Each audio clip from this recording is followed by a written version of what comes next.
আমাদের আসলে দুইজন বিশ্বকবি। আমরা রবি ঠাকুর আমাদের বিশ্বকবি, এটা আমাদের কোনো সন্দেহ নাই এবং এতে তার আমাদের কোনো দ্বিমত নাই। কিন্তু বিশ্বকবি হওয়ার জন্য যে বিশ্বপ্রেম, বিশ্বের সাম্য, বিশ্বের ঐক্য, সংহতি, যে বিষয়গুলো আমরা দেখি নজরুলের কবিতার, এটার কোনো বিকল্প নেই। একটা ধর্মীয় বিভাজন ভিতর দিয়ে আমরা যাচ্ছি আসলে, কিন্তু বিদ্রোহী কবি কাজী নজরুল ইসলাম তো আসলে এটা সাম্যের ডাক দিয়েছিলেন, এবং ওনার যেই সাম্যের ডাক, ওনার যেই ধর্মীয় সংহতির আহ্বান, এটা এখন কতটুকু দরকার বলে আপনি মনে করেন? ছোট্ট করে খুব সংক্ষেপে জানতে চাই। নজরুলকে নিয়ে আসলে মানে নজরুল, রবীন্দ্রনাথ, আমি ভাইয়ের প্রসঙ্গ দিয়ে আসি, এই দুই কবিকে নিয়ে আসলে নোংরা রাজনীতি হয়েছে।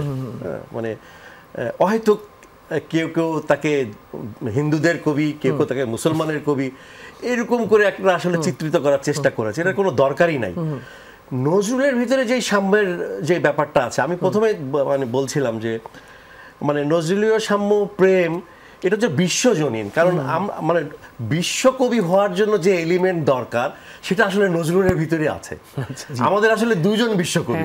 আমরা রবি ঠাকুর আমাদের বিশ্বকবি, এটা আমাদের কোনো সন্দেহ নাই এবং এতে তার আমাদের কোনো দ্বিমত নাই।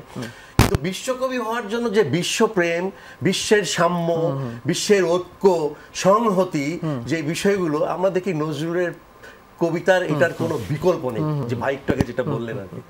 তো এই মানুষটিকে আমরা খামাখা একদম সাম্প্রদায়িক বানিয়ে তাকে ছোট করার একটা প্রয়াস, আসলে তাকে সাম্প্রদায়িক বানিয়ে।